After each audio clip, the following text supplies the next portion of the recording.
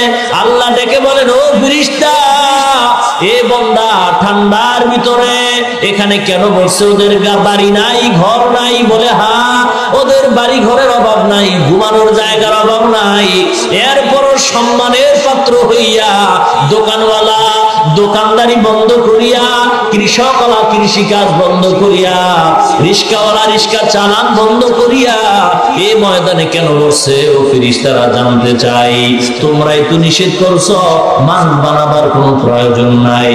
ফেরেশতারা বলে, আল্লাহ, আমরা জানি বান্দারা তোমাকে পাওয়ার জন্য আসছে, জান্নাত চায়, জাহান্নামের আগুন থেকে নাজাত চায়। আল্লাহ বলেন, ও ফেরেশতা, ওরা আমি আল্লাহকে দেখছে নাকি? না, মাবুদ তোমার কোনোদিন দেখে নাই। আমার বানানো জান্নাত দেখছে নাকি? বলে, না মাবুদ দেখে নাই। আমার বানানো জাহান্নাম দেখছে নাকি? বলে, না দেখে নাই। আল্লাহ বলেন, ফেরেশতা, তোমরা সাক্ষী থাকো, যেই বান্দা আরামের ঘুম হারাম করিয়া, দুনিয়ার দোকানদারি বন্ধ করিয়া, কোরআনের মহব্বতে পড়িয়া, আমি আল্লাহকে না দেখিয়া, জান্নাত জাহান্নাম না দেখিয়া, পরকালের মুক্তির আশায় যারা ময়দানে বসলো, সুসংবাদ শোনায় দাও, আমি আল্লাহ ওদের সকলের গুনাহগুলি মাফ করে দিলাম। আল্লামা ইমাম কুরতুবী রাহমাতুল্লাহি আলাইহি বলেন, বান্দার গুনাহ মাফ হয় বলতে সগীরা গুনাহ মাফ হয়, কিন্তু বান্দা তো সগীরা গুনাহ করে না। মিনিটে মিনিটে সেকেন্ডে সেকেন্ডে আমরা কবিরা গুনাহ করি, মিথ্যা কথা বলা কবিরা গুনাহ। একটা কবিরা গুনার কমপক্ষে শাস্তি হলো ৭০০০ বছর জাহান্নাম। ও এলাকার মুসলমান, আল্লাহর কোরআন যদি মিথ্যা না হয়, সত্য হয়, পয়গম্বরের বাণী যদি সত্য হয়, এই কথাটাও সত্য, একটা কবিরা গুনার জন্য কমপক্ষে জাহান্নামে ৭০০০ বছর জ্বলতে হবে। মিথ্যা কথা বলা কবিরা গুনাহ, যার সঙ্গে দেখা দেওয়া জায়েজ নাই, ইচ্ছা করে দেখা দিলে কবিরা গুনাহ হয়। দাড়ি কামানো কবিরা গুনাহ, সুদ খাওয়া কবিরা গুনাহ, গান শোনা কবিরা গুনাহ। এক একটা গুনার জন্য কমপক্ষে ৭০০০ বছর জাহান্নাম। আল্লাহর ওলি বলেন, এ দুনিয়ার ইমানদার মানুষের সগীরা গুনাহগুলি মাফ হয়ে গেল, কবিরা গুনাহ তো মাফ হয় নাই। কবিরা গুনাহ তওবা ছাড়া মাফ হবে না। ও বান্দা, এই ময়দানে বসার পর আখিরি মোনাজাত পর্যন্ত থাইকা তওবা করে যখন চোখের পানি ছেড়ে আল্লাহর দরবারে ক্ষমা চাইবা, আল্লাহর এক নাম রহমান আর এক নাম রহিম। আল্লাহ বলে, বান্দা রে, আমি আল্লাহ যত বড়, আমি আল্লাহর আযাব ও গজব তত বড়, আমি আল্লাহ যত বড়, আমি আল্লাহর দয়া তত বড় গো। ও বান্দা, আমি আল্লাহকে কেউ নরম করতে পারবি না। তবে বান্দার দুই ফোঁটা চোখের পানি যখন বের হয়, আমি আল্লাহর কুদরতি অন্তর ঠান্ডা হয়ে যায়। বান্দার চোখের পানি নাকের ডগায় আসার আগে বান্দার মনের আশা আমি আল্লাহ পূরণ করে দেই। ও বান্দা, গুনাহ কাবিরার তওবা করো। সন্তান হাজার অন্যায় করে যদি মা বাবার কাছে ক্ষমা চায়, মা বাবা তারে ক্ষমা না করে পারে না। আল্লাহ বলেন এই মা বাবার চেয়ে কোটি কোটি কোটি গুণে মায়া আমি আল্লাহর বেশি।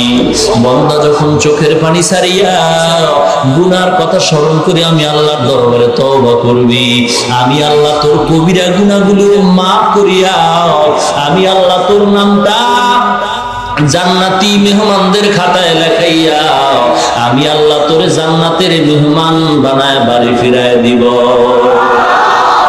আল্লাহ আল্লাহ क्या मुबारक नाम है, अल्लाह अल्लाह आशिकों का काम है। अल्लाह अल्लाह इचे शीरी निस्तो नामम शीरे साकार निपुनद जानम तमाम। अल्लाह अल्लाह तू मेरा सत्तार है, अल्लाह अल्लाह तू मेरा गफ्फार है। ও দুনিয়ার ইমানদার আল্লাহর গোলাম, এই মসজিদটার এত দাম, বসলেই গুনাহ মাফ। দুনিয়ার আর এমন কোন মসজিদ আছে যেখানে বসলে গুনাহ মাফ হবে? কোরআন ও হাদিসের মসজিদটায় বসলে গুনাহ মাফ হয়। আমরা এখানে কেন বসলাম? আল্লাহর পরিচয় পাওয়ার জন্য। কেন বসলাম? টুপিওয়ালাদের টুপি ছাড়াওয়ালাদের টুপি যেন মাথায় উঠে যায়, কোরআনের বয়ানের মাধ্যমে মানুষ যেন দিনদার হয়, আল্লাহ বলা মানুষ যেন আল্লাহওয়ালা হয়ে যায়। দুঃখ মুসলমান, কি লাভ হবে বারবার ওয়াজ মাহফিল করিয়া? ইসলামের কথা তো আর আপনারা কম জানেন না।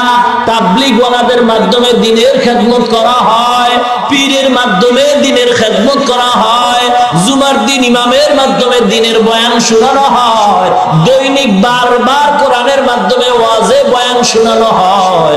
এরপর মানুষের ঘরের থেকে টিভির আওয়াজ বন্ধ হয় নাই, দাড়ি কামানেওয়ালার গালে দাড়ি উঠে নাই, সুদখোরের খাতা থেকে সুদখোরের নাম কাটে নাই। ঠিক কিনা? কি লাভ হবে বয়ান করিয়া?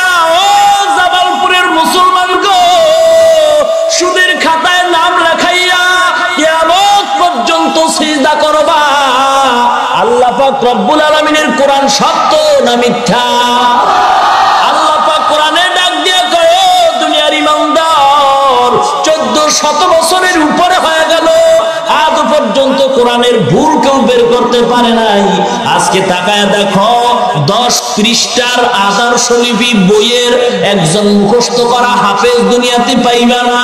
হিন্দুদের গীতার কোন হাফেজ দুনিয়াতে পাইবা না, তাওরাতের হাফেজ পাইবা না, জবুরের কোন হাফেজ নাই। আর আল্লাহর কোরআনের 30 পারার হাফেজ 8 বছরের বালক কোরআনের শুরু থেকে শেষ পর্যন্ত দাঁড়ায় বলবে একজন নয়, লক্ষ কোটি কোটি হাফেজ কোরআন পবিত্র কোরআন সিনায় নিয়ে ঘুরতেছে। আল্লাহ বলেন কোরআনের বিরুদ্ধে কেউ আগাইতে গিয়া আগাইতে পারবে না। ঠিক কিনা? আল্লাহ কোরআন শরীফের 114 সূরার দ্বিতীয় সূরা, সবচেয়ে বৃহত্তম সূরা সূরাতুল বাকারার 275 নাম্বার আয়াত রেকর্ড করে নেন, লিখিয়ে নেন। বাটপারি করলে আল্লাহ পাক সহ্য করবেন না। আল্লাহ কোরআনে কয়, ও সুদখোরের দল, মুনাজাত করবি, তোর মুনাজাত কবুল হবে না। এ সুদখোরের দল, সুদ খাইয়া কোরআন পড়বি, সব হবে না। সুদ খাইয়া যাকাত দিবি, তোর যাকাত কবুল হবে না। সুদ খাইয়া যত তওবা না কইরা যদি মরিয়া যাও, আমি আল্লাহ ঘোষণা দিলাম তোর জন্য চিরস্থায়ী জাহান্নাম। কয়দিন? কয় বছর? এবার টুপিওয়ালারে গাইলে কোনো লাভ আছে? আমি আইসি কাল থাকবো না, ঠিক না? কোরআন তো সত্য। মুসা আলাইহিস সালামের একজন ভক্ত, মুসা আলাইহিস সালামকে আল্লাহ কোন কিতাব দিয়েছিলেন? তাওরাত। কিতাবটা উল্টায় দেখে আমগো নবী হইল মুসা, কিন্তু তাওরাতের ভিতরে মোহাম্মদ মোহাম্মদ নাম কেন? এই বেচারা কলম নিয়ে এগুলি কাটতেছে। ইতিহাস আপনারা জানেন, পরিণাম ফল তার গুই সাপ হয়ে গেছে।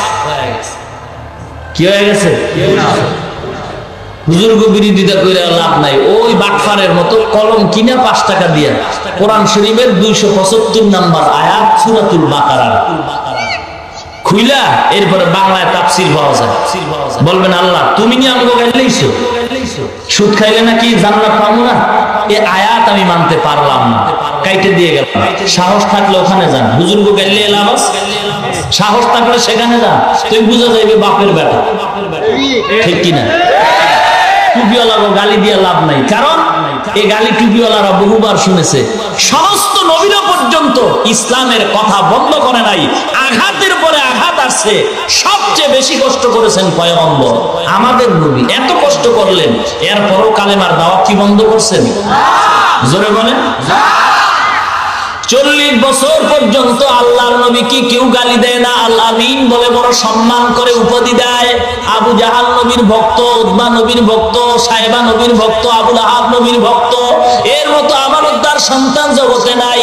সবচেয়ে সত্যবাদী সন্তান আব্দুল্লাহ ছেলে মুহাম্মদ। 40 বছর পর্যন্ত আল্লাহর নবী কালেমার কথা বলেন নাই, নামাজের কথা বলেন নাই, পর্দার কথা বলেন নাই, হালাল হারামের কথা বলেন নাই। আল্লাহর নবী হেরা পর্বতে আল্লাহর সাথে কথা বলতেন, নিজের ব্যক্তি জীবনকে পরিশুদ্ধ করেছেন 40 বছর লাগাইয়া। মুসলমান ইমানদার, আল্লাহর নবী শিক্ষা দিতেছে, ও মুসলমান, তোমার ব্যক্তি জীবন পরিশুদ্ধ করার পরে তার উপরে তুমি কালেমার দাওয়াত মানুষের দাও। নিজের আমল ঠিক না কইরা মানুষের কালেমার দাওয়াত দেওয়া নবীর আদর্শ নয়। আল্লাহর নবী 40 বছর পর্যন্ত দিনের ধ্যানে মগ্ন হয়।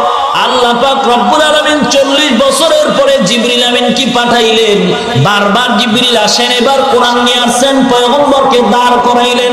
আল্লাহর নবীর মুখ মোবারকের সাথে জিবরিলের বুক লাগাইয়া চাপ দিলেন, আর বলেন ইকরা। নবী বলেন আনা বিকারিন, আমি পড়তে জানি না। জিবরিল আবার চাপ দিলেন, বলেন ইকরা, বলে আমি পড়তে জানি না। জিবরিল তৃতীয়বার চাপ দিয়ে বললেন ইকরা বিসমি রব্বিক। নবীজি বলেন ইকরা বিসমি রাব্বিকাল্লাযী খালাক, খালাকাল ইনসানা মিন আলাক, ইকরা ওয়া রাব্বুকাল আকরাম। একটানে 5 আয়াত পড়লেন। কয় ঘন্টা ক্লাস করছেন? কথা বলেন না। জিবরিলের কাছে নবীজি ঘন্টা ক্লাস করছেন, ক্লাস করছেন। এই যে চাপের সাথে দুইবারে বলেন পারি না, তৃতীয়বারে পারলেন কেন? জিবরিল প্রথম বলছেন পড়েন, দ্বিতীয়বার বলছেন পড়েন, তৃতীয়বার বলছেন পড়েন আপনার প্রভুর নামে। তাহলে এখানে শিক্ষা হয়, ওয়াজ মাহফিল কাংশু করার জায়গা নয়। আল্লাহ শিক্ষা দিলেন প্রভুর নামের পড়া পড়ো, বাকি পড়া বাতিল করো। কার নামে পড়তে হবে? যেই শিক্ষার ভিতরে, যেই পড়ার ভিতরে প্রভুর পরিচয় নাই, সেই পড়া পড়ে মুসলমান কোনোদিন লাভ নাই। যেই পড়ার ভিতরে প্রভুর পরিচয় আছে, ওই পড়ার দ্বারা মানুষ আল্লাহকে চিনবে, জান্নাতে যাবে, আল্লাহর মেহমান হবে। পয়গম্বর এবার কোরআন শরীফের আয়াত পড়ে শরীরের ভিতরে কম্পন সৃষ্টি হয়, জ্বর উঠে গেলেন, দৌড়ায় গিয়া ঘরে গিয়া কয় ও খাদিজা কম্বল দিয়া ধরো, আমি আর সহ্য করতে পারি না। আম্মা জান খাদিজাতুল কুবরা রাদিয়াল্লাহু তাআলা আনহা নবীকে কম্বল দিয়া ধরলেন। নবী বলেন ও খাদিজা তুমি আমাকে আঞ্জা করে ধরো। আম্মা জান খাদিজাতুল কুবরা ধরলেন, নবী খাদিজার নিয়ে কাঁপতেছেন। হঠাৎ খাদিজা কান্তা লাগাইলেন, কম্বলের কাছে লাগাইয়া শুনে পয়গম্বর কম্বলের ভিতরে গুনগুন করে কান্নার আওয়াজ শোনা যায়। খাদিজাতুল কুবরা ডেকে বলে ও পয়গম্বর, আজকে আপনার উপরে কোরআন নাজিল হলো, আপনি কেন কাঁদেন? আমার বুঝতে বাকি নাই, আপনার দুনিয়াতে মা নাই, বাবা নাই, আত্মীয় স্বজন কেউ নাই। আরবের ভিতরে আমাকে সবাই ধনী বলে, আমার মতো সম্পদওয়ালা মানুষ জগতে আর নাই। ও নবী আমি আপনার আছি, 2 জন স্বামী বিদায়ের পরে তৃতীয়বারে আমি আপনাকে গ্রহণ করলাম। ও পয়গম্বর আমার সব সম্পদগুলি আমি আপনার পায়ে কুরবান করে দিলাম। শুধু তাই নয়, নবী আর পর কান্না বন্ধ করেন না। আম্মা জানায় খাদিজাতুল কুবরা বলে নবী এখন আবার কেন কাঁদেন? বুঝতে পেরেছি কোরআন নাজিল হয়ে গেছে, আপনি নতুন নবুয়তের সনদ পাইলেন। নবুয়তের সনদ পাইয়া আপনার বিবিকে যদি আপনি মুসলমান না বানাইতে পারেন, আপনার মনে দুঃখ। নবী আপনার কোনো ভয় নাই, আমি খাদিজাই আপনার হাতে সর্বপ্রথম মুসলমান হয়ে গেলাম। আম্মা জান খাদিজাতুল কুবরা কালেমা পড়ে মুসলমান হয়ে গেল। নবী কম্বল ফালায় দৌড় দিলেন কালেমার দাওয়াত দেওয়ার জন্য। আবু লাহাব উতবা সাহেবের গিয়ে দাওয়াত দিছে, ও চাচা জানেরা কালেমার দাওয়াত গ্রহণ করো, এক আল্লাহর ইবাদত করো, নামাজ পড়ো। আমাকে আল্লাহ নবুয়তি দান করছে। আবু জাহেলের চান্দি গরম হয়ে গেছে, উতবা সাহেবের মাথা গরম হয়ে গেছে। এতদিন ভাতিজারে বড় ভালো মনে করতাম, এতদিন মসজিদের ইমামরে বড় ভালো জানতাম, এতদিন অমুক বক্তারে বড় ভালো জানতাম, এখন দেখি ইমাম সাহেব আবার মিছিল মিটিং এ যায়। এতদিন বড় বক্তারে ভালো জানতাম, এখন দেখি রাজনীতির কথা কয়। এই বক্তারে তো আর ভালো লাগে না। মুহাম্মদের আলামিন বলে কত সম্মান করতাম, এখন দেখি আমগো বাপ দাদার ধর্মের বিরুদ্ধে কথা কয়, এখন আর মুহাম্মদের ভালো লাগে না। আল্লাহর নবী তার চাচাদানের ডাইকা এক পাহাড়ের পাদদেশে গিয়া বলে, ও চাচারা আমি যে সত্যবাদী আপনারা স্বীকার করেন? বলে হ্যাঁ। বলে আমি যে কোনো একটা কথা বলবো আপনারা বিশ্বাস করবেন কিনা? অবশ্যই করো। কেন করো? বলে তোমার শরীর জীবনের ভিতরে একটা মিথ্যার স্পট নাই। ও চাচা আমি যদি বলি এই পাহাড়ের ওই পাশে শত্রু দল আছে, ওখানে গেলে আপনাদের মেরে ফেলবে, বিশ্বাস করবেন? অবশ্যই করব। আল্লাহর নবী ডাক দিয়া কয়, ও চাচা মরতে হবে, মরণের পরে দুনিয়ার থেকে যদি গুনাহগার হয়ে মরিয়া যান, আল্লাহর ইবাদত না করেন, পরকাল জীবনে কবর হাসরে আযাব হবে, শাস্তি ভোগ করতে হবে। আবু লাহাবের মেজাজটা গরম হয়ে গেছে, ডাক দিয়া কয়, তাব্বান লাকা ইয়া মুহাম্মদ আলী হাযা জামাতানা, মুহাম্মদ তুই ধ্বংস হয়ে যা, এজন্যই কি আমাদের ডাকছ? আল্লাহ পাক রব্বুল আলামিন বলেন, তাব্বাত ইয়াদা আবি লাহাবিন ওয়া তাব্ব। আল্লাহ কয় আবু লাহাব বলল, তুই মুহাম্মদ ধ্বংস হ, আমি আবু লাহাবকে ধ্বংস করে দিলাম, ধ্বংস করে দিলাম। ও মুসলমান ইমানদার, আল্লাহর নবীর কথাগুলি এখন আর ভালো লাগে না। ও ইমানদারেরা, আবু জাহেলের মেজাজ গরম হয়ে গেছে, বাপ দাদায় যা করছে এগুলি বাদ দেওয়া যায় না। বাপ দাদায় যা করছে এগুলি বাদ দেওয়া যাবে না। এই কথা কি মুসলমানের না আবু জাহেলের? ও মুসলমান ইমানদার, বর্তমান সমাজের একদম মুসলমানেরা কয় বাপ দাদায় যা করছে তা ফিরানো যাবে না, বাদ দেওয়া যাবে না। বুঝতে হবে আবু জাহেলের সাথে স্বপ্নের সাথে তার যোগাযোগ হয়।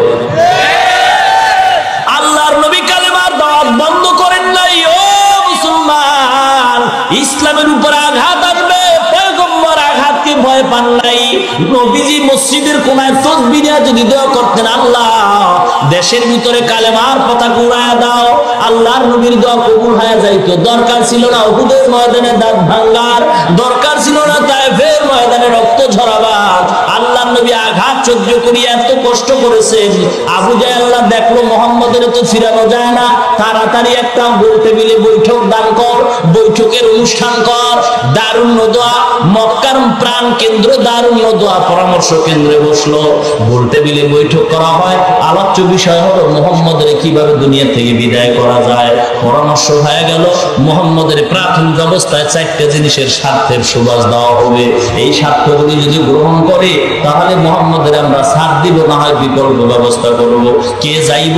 উতবা সাহেব তোমরা দুইজনে যাও, আব্দুল্লাহর কোলার গিয়ে বলো তারা কালেমার দাওয়াত দিবে, কোনো সমস্যা নাই।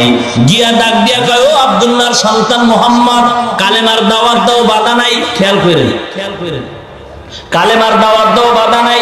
নামাজের বয়ান করো, বাধা নাই। তবে আমাদের বিরুদ্ধে কিছু বলবা না। ও মসজিদের ইমাম, বেতন লাগলে বাড়ায় দিব, তবে তুমি নামাজ পড়াও, সূরা লম্বা লাও, মজার বয়ান করো, আমাদের দলের বিরুদ্ধে কিছু বলবা না, আমাদের পীরের বিরুদ্ধে কিছু বলবা না। বেতন বেশি চাইলে দিব। ও আব্দুল্লাহর সন্তান মুহাম্মদ, কালেমার কথা বলো, বাধা নাই। ইসলামের দাওয়াত দাও, বাধা নাই। তবে আমাদের কৃতকর্মের বিরুদ্ধে কিছু বলবা না। এর বিনিময়ে যদি তুমি বাদশাহী চাও, আরবের বাদশাহী দিব। সুন্দরী নারী চাও, গাড়ি চাও, সব দেওয়া হবে। জিজ্ঞাসা করি মুসলমান, আল্লাহর নবী ওদের এই স্বার্থ গ্রহণ করছিলেন কিনা? করেন নাই? ভালো করে জানেন, নবীর জ্ঞান কম, ঠিক না? কম, ঠিক না? সারা পৃথিবীর নবীদের, ওলিদের, পীর মুর্শিদের জ্ঞান, জ্ঞানী গুণীর জ্ঞান যদি এক পালায় দেওয়া হয়, আখিরি জামানার পয়গম্বরের জ্ঞানের সমান হবে না। নবী কি বুঝেন নাই? ক্ষমতায় যাইয়া লই ইসলামটা কায়েম করে নাও। নবী বুঝেন নাই? নবীর জ্ঞান কম ছিল? নবী এদিক তো বুঝেছেন, শুধু এতটুকু না, গভীর ভাবে নবী চিন্তা করেছে ওদের সাথে যদি তালে তাল মিলাইয়া ক্ষমতায় স্বাধীনভাবে কোরআনের কথা বলি, ওদের সাথে তাল মিলায় যদি ক্ষমতায় যাই তখন এতটুকু পারবো না। ও মুসলমান ইমানদার, ইসলামকে ঠিক রাইখা ইসলামের পতাকা উড়াইতে হবে। ইসলামকে বিসর্জন দিয়ে কালেমার পতাকা উড্ডীন করা যাবে না। মুসলমান ইমানদার, বেপরদায় গিয়ে কোনোদিন ইসলাম কায়েম হবে না। ও মুসলমান, আল্লাহ পাক রব্বুল আলামিন বলে, ও বান্দা, ইসলামের দাওয়াত পয়গম্বর দিয়েছেন, হাজার হাজার আঘাত সহ্য করেছেন, তারপর কালেমার দাওয়াত বন্ধ করেন নাই, ঠিক কিনা? মুসলমান ইমানদারেরা, আজকের সারা বিশ্বের মুসলমান এক অশান্তির বেড়া জালে আবদ্ধ, ঠিক কিনা?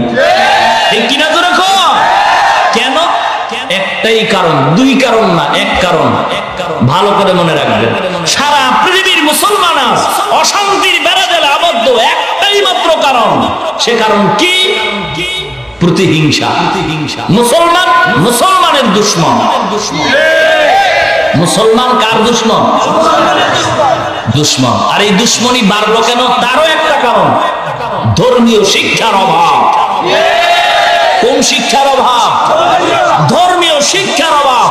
ধর্মীয় শিক্ষা নাই, যতটুকু তাও বন্ধ করার প্রচেষ্টা চলছে। বাংলাদেশ, শুধু বাংলাদেশ নয়, সারা পৃথিবীর প্রত্যেকটা প্রদেশ, প্রত্যেকটা দেশ একটা পদ্ধতিতে, একটা নীতিমালার উপরে চলে, একটা গঠনতন্ত্রের উপরে চলে। বাংলাদেশ একটা গঠনতন্ত্রের উপরে চলে, নীতিমালার উপরে চলে, সেটা হলো গণতান্ত্রিক পদ্ধতি।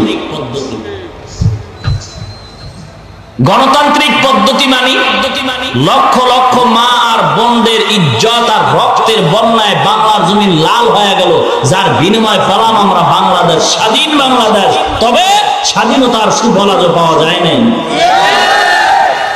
লক্ষ যুবকের রক্তে মাটি লাল হয়ে গেল, মায়ের ইজ্জতকে হরণ করা হলো, হাজার হাজার বোন দুনিয়ার জমিনের সাথে মিশে গেল শুধু বাংলাদেশ স্বাধীন করার জন্য।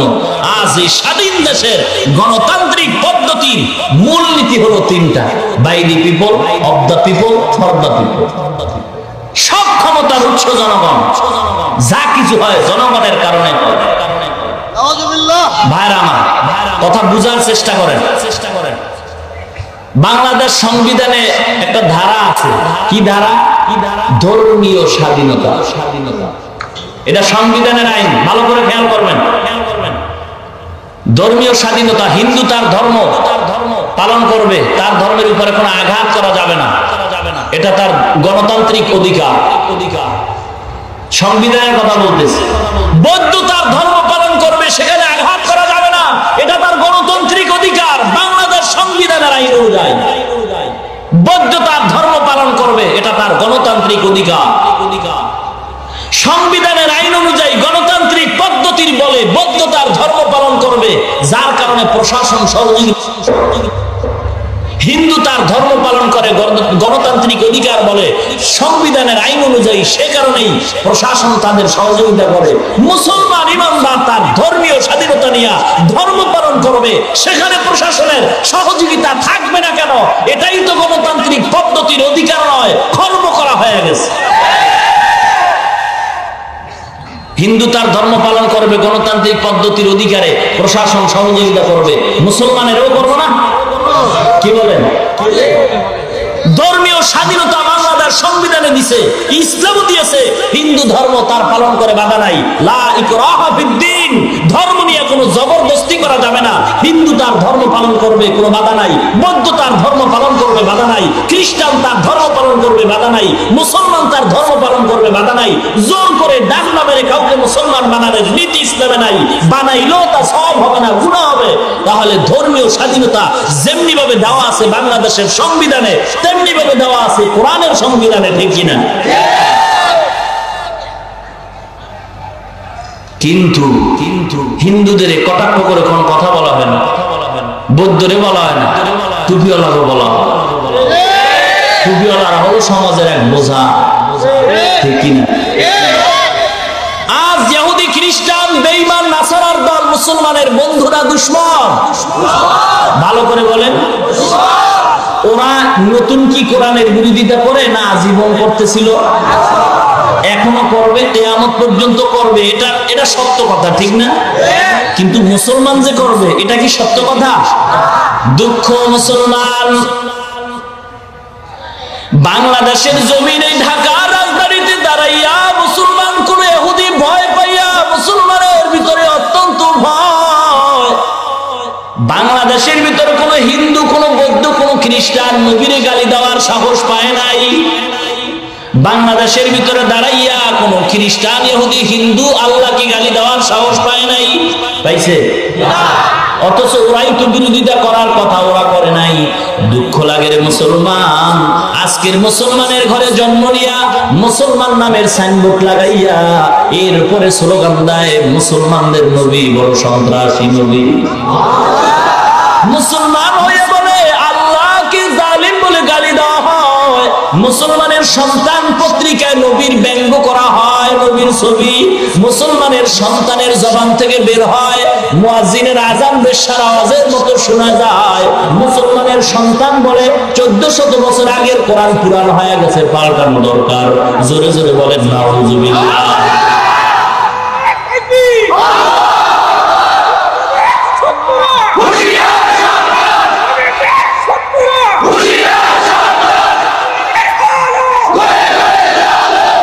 तकबीर में कलमा में नमाजू में अज़ा में, तकबीर में कलमा में नमाजू में अज़ा में, है नाम इलाही से मिला नाम मोहम्मद, है नाम इलाही से मिला नाम मोहम्मद।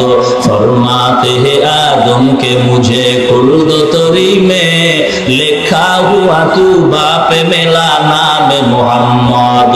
महबूब के सल्ले अला नाम मोहम्मद, महबूब के सल्ले अला नाम मोहम्मद। आँखों की जिया दिल की जिला नाम मोहम्मद, आँखों की जिया दिल की जिला नाम मोहम्मद। है मीम में महबूब ये मतलब का इशारा, फिर क्यों ना हो महबूब खुदा नाम मोहम्मद, फिर क्यों ना हो महबूब खुदा नाम मोहम्मद। बेजार হইলেন না? আলোচকের ভালো করে একটা মূলনীতি মনে রাখবেন, আলোচকের আলোচনা, বক্তার বক্তৃতা, ওয়াইজিনের ওয়াজ শুরু থেকে শেষ পর্যন্ত না শুই না ভালো বা মন্দ কোনো মন্তব্য করাটাই বোকামি। সেই সুবাদে অনুরোধ থাকবে আমার আলোচনাটাও শেষ পর্যন্ত না শুনে ভালো বা খারাপ কোনো মন্তব্য করবেন না। আলোচনার মাঝে ফাঁকে যদি কোনো কথা আপনার অন্তরে হিট করে বেজারও হবেন না। প্রশ্ন থাকলে পাঠায় দিবেন, লিখিত আকারে বেয়াদবিও করবেন না, অবশ্যই জবাব দেওয়া হবে ইনশাআল্লাহ। কিন্তু আমি চলে যাওয়ার পরে সমালোচনার ঝড় তুলে দিয়ে রাস্তাঘাটে বলেন জামালপুরের 10 মুনাফিকের 1 নম্বরের মুনাফিক হবেন আপনি। বুঝে আসছে কথা? কোরআন হাদিসের কথা যে বলে সে আমাদের বন্ধু, ঠিক কি না? রাস্তাঘাটে হাতে একদল মানুষ, টাকা নাই পয়সা নাই, মসজিদে চাইরে না দেয় না, আওয়াজ মাহফিলে দেয় না, বারবার হিসাব চা আসেনি? এমন বাক্তার আছে? তুই নামাজ পড়ো না, রোজা রাখোস না, মসজিদে যাও না, তোর হিসাবের দরকারটা কি? বেয়াদব, ঠিক কি না? একদল বাটপার আছে, টুপিওয়ালা দেখলেই চান্দি গরম হয়ে যায়, টুপির ভিতরে গোলমা কয়নি? আছে এরকম লোক? থাকলে বললেন, না থাকলে তালে তাল মিলেন না। আছে যারা মনে টুপির ভিতরে গোলমাল, এরা সমাজের 2 নম্বরের ভেজাল। আর একটু টপ লেভেলের বাটপার আছে, কইতাম নি? টপ লেভেলের বাটপার, এর উপরে আর বাটপার নাই। এরা কয় টুপি মাথায় দিলে মাথা গরম হয়। আছে এমনও বাটপার? টুপি মাথায় দিলে কি হয়? আরে কথা বলেন না, আপনারা ভয় পাইতেছেন। পিঠে যারা বেশি ভয় পায় এরা পিঠে জনমের মতো খায়। চাকরির ভয়ে যারা হক কথা বলে না, খোদার কসম ওদের চাকরিও বেশি দিন থাকে না। তুমি মাথায় দিলে মাথা কি হয়? সত্য কথা বলতে কোনো বাধা নাই, জিজ্ঞাসা করি উত্তর চাই। টুপি মাথায় দিয়া মাথাটারে গরম কইরা কয়জন টুপিওয়ালা বউ তালাক দিছে? ভালো করে বলেন। টুপি মাথায় দিয়া মাথা গরম কইরা কয়জন টুপিওয়ালা বউ তালাক দিছে? আচ্ছা, তালাকের যত আবল তাবল ভেজাল ঘটে টুপিওয়ালা না টুপি ছাড়া? মাথাটা গরম, চেহারা ভাল্লুকের মতো, চুল থাকে উল্লুকের মতো, ঠিক কিনা? এবার টুপিওয়ালারে খোঁজে, টুপিওয়ালা মাথা ঠিক ছিল না, কি যে আবল তাবল বলে ফেললাম, বউ আছে না গেছে? টুপিওয়ালা কার বউ শেষ, মাথা ফুল গরম। কি টুপিওয়ালা না টুপি ছাড়া? মাথা ঠান্ডা না গরম? এবার কি করব? ছেলে কথা কয় না, বাপ করলোটা কি? বিবি তো কথাই নাই, সাইজ করুম, অপেক্ষায় থাক। এবার চিন্তা করছে গরমের গরম দিলে নাকি ঠান্ডা। ছেলেরে গিয়া কয় দিঘা এক প্যাকেট বিড়ি লয়, বিড়ি আইনা। এবার নির্জন স্থানে গিয়া বিড়ি টানেন। ব্যাপারটা কি? বিড়ি টানেন কেন? টেনশন দূর করুন। তাও কোথায়? নীরব, নির্জন, নিস্তব্ধ, নিরিবিল পরিবেশ, ইন্টারন্যাশনাল বাথরুম, ঠিক? সেখানে গিয়া বিড়ি একটার পরে একটা, একটার পরে একটা, কি মজা! পায়খানার গন্ধ আর বিড়ির গন্ধ তার কাছে সমান হয়ে গেছে। মাথা এমনই গরম হয়েছে, নাকের গন্ধ, ঘ্রাণ, শক্তি সব শেষ। বিড়ির গন্ধ টানে না পায়খানার গন্ধ টানে, আল্লাহই জানে। এবার জিজ্ঞাসা করি, যারা বিড়ি পান করে এদের ঠোঁটগুলি গোলাপের পাপড়ির মতো লাল, তাহলে কেমন কালো? পাতিলার তলি ফেল। কথা বলেন না কেন? বিড়ি পান করনেওয়ালাদের ঠোঁট যতটুকু কালো, তাদের 50 গুণ কালো হলো কলিজা। আগুনের দোয়া ঢুকতে ঢুকতে কলিজা কালো হয়ে গেছে। 2 নাম্বার কথা, এলাকায় অনেক মহিলারা আছে আতরের ঘ্রাণ সহ্য করতে পারে না। আছে? যেই মহিলা আতরের ঘ্রাণ সহ্য করতে পারে না, সেই মহিলার সামনে বিড়ির গন্ধ নিয়ে যাওয়া তার অধিকার খর্ব করা নয়। কথা বলেন। বিড়ির গন্ধ নিয়ে যাওয়া মহিলার অধিকারের উপরে আঘাত করা নয়। এরা স্লোগান দেয় ইসলাম নাকি মানবাধিকার লঙ্ঘনকারী। ইসলাম মানবাধিকার লঙ্ঘনকারী নয়, ইসলাম হলো মানবাধিকার রক্ষাকারী। ইসলামী শরীয়তের ডেকে বলে, হে পুরুষ, তোমার বিড়ির দুর্গন্ধ গন্ধ নিয়ে বিবির কাছে গিয়া তার অধিকারের উপরে আঘাত করিও না, জুলুম করিও না। যারা করে তারাই মূলত মানবাধিকার লঙ্ঘনকারী। মোল্লারা কিছু বোঝে না? মোল্লারা কিছু বোঝে না? কি বুঝে? দাড়ি কামালেওয়ালা, বেপরদাওয়ালা, সুদখোর, ঘুষখোরের জ্ঞানের পরিধি যেখানে শেষ, ওখান থেকে টুপিওয়ালার জ্ঞান শুরু হয়। কথা বুঝেন? টুপিওয়ালারা কি জানে না? সব জানে, সব জানে। বুঝেন নাই? বুঝেন নাই? এদেরকে বেইজ্জতি করা কশিন কালো সম্ভব হবে না। কেন? কেন? আল্লাহর 24টা ঘন্টা এদের মাথার উপরে ফিরিস্তারা ছায়া দান করে, রহমত দিতে থাকে। আল্লাহর ফিরিস্তারা বারবার দোয়া করতে থাকে। এ বাংলার জমিনে এমনও আল্লাহর ওলি এখনো বেঁচে আছেন যারা ফজরের নামাজ বাংলার জমিনে পড়েন, জোহরের নামাজ গিয়া মক্কায় আদায় করেন। মুসলমান এখনো চিনতে পারো নাই আল্লাহর ওলি কারে কয়? বর্তমান সমাজের মুসলমান আল্লাহর ওলি চিনে যার নামাজ নাই, রোজা নাই, গাঞ্জা খায়, মাথায় জট, গায়ে সালার চট, হাতে আছে গাঞ্জার পট। এর মনে করে এর কাছে গেলে বহুত কিছু পাওয়া যাবে। আছে না নাই? ও জামালপুরের মুসলমান, ও যুবক ভাই গো, এ দুনিয়ায় চিরদিন থাকতে আমিও পারবো না, তুমিও পারবা না। ঈদের ছুটি নিয়ে যখন বাড়িতে রওনা হয়, ছুটি পাইয়া বাড়িতে মায়ের কাছে মোবাইল দিয়ে কয়, ও মা, বাড়িতে আসতেছি গো মা গো, ভয় নাই, ঈদের বাজার করবা না? ঈদের বাজার আমি নিয়ে আসছি, আনন্দ ঈদ কাটাইবো মা গো।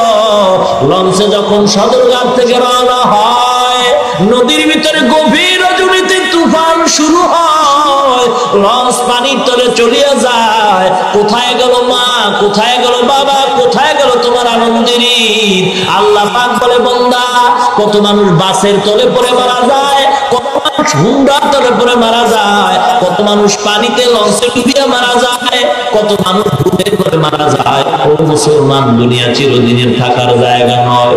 আল্লাহ পাক বলেন, বান্দা তোরে আমি বাজার করার জন্য পাঠাই নাই, আমি আল্লাহ তোরে খানা খাওয়ার জন্য পাঠাই নাই, আমি আল্লাহ তোরে ঘুমানোর জন্য পাঠাই নাই, আমি আল্লাহ বিয়া করার জন্য পাঠাই নাই। আমি আল্লাহ কেন পাঠাইছি জানো? আল্লাযী খালাকাল মাউতা ওয়াল হায়াতা লিয়াবলুয়াকুম আইয়ুকুম আহসানু আমালা, আলমে আও ওয়াল বরায়ে ইমতিহা, আলমে সানি জাযায়ে ইওয়া। ও মুসলমান ইমানদার, আল্লাহ পাক রব্বুল আলামিন বলে, ও বান্দা তোকে আমি পাঠাইলাম পরীক্ষা দেওয়ার জন্য। কিসের পরীক্ষা? আমলের পরীক্ষা। আমল মানে কাজ।